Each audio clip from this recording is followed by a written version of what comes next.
Referee কিনে বিশ্বকাপে এগিয়ে চলেছে আর্জেন্টিনা। মেসিকে নিয়ে বিজ্ঞাপন করতেই ফিফার আপ্রাণ চেষ্টা। অন্যায়ভাবে হারিয়ে মিশরের পতাকা হাতে ফিফা সভাপতি জিয়ানি ইনফান্তিনোর অস্কার উইনিং পারফরম্যান্স।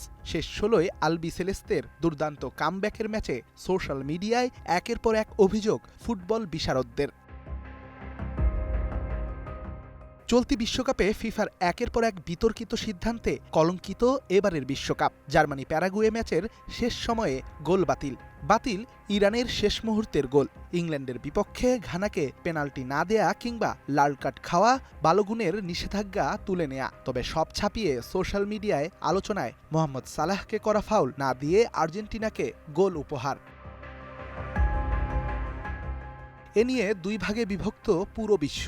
কেউ বলছেন সঠিক ছিল রেফারির সিদ্ধান্ত, আবার কারো কারো অভিমত দিনের আলোতে করা হয়েছে পুকুর চুরি। তবে মিশরের হেড কোচ হোসাম হাসানের অভিযোগটা আরও বড়। মেসিকে বাণিজ্যিকভাবে কাজে লাগাতেই নাকি সব চেষ্টাই করছে ফিফা। মনে হচ্ছে রেফারির ওপর আর্জেন্টিনার চাপ ছিল। তিনি নিরপেক্ষ ছিলেন না। একজন রেফারি পুরো একটা জাতির পরিশ্রম নষ্ট করে দিয়েছে। তারা হয়তো মেসিকে বিপণনের স্বার্থে বিশ্বকাপে রাখতে চায়, আর্জেন্টিনাকে জেতাতে চায়। রেফারি মিশর জাতীয় দলের প্রতি অবিচার করেছেন। চারিদিকে যখন রেফারির সিদ্ধান্ত নিয়ে এত আলোচনা, তখন চুপ থাকেননি আর্জেন্টিনার জয়ের নায়ক লিওনেল মেসি। রেফারির এমন সিদ্ধান্তে খুদে জাদুকরও দারুণ খুশি। সত্যি বলতে অসাধারণ রেফারিং হয়েছে। প্রত্যেকটা সিদ্ধান্তই প্রায় নিখুঁত ছিল।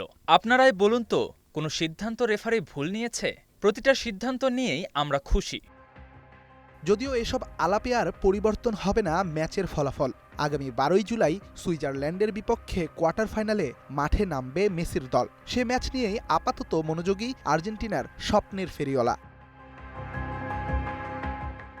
Redwan Shaon, star play.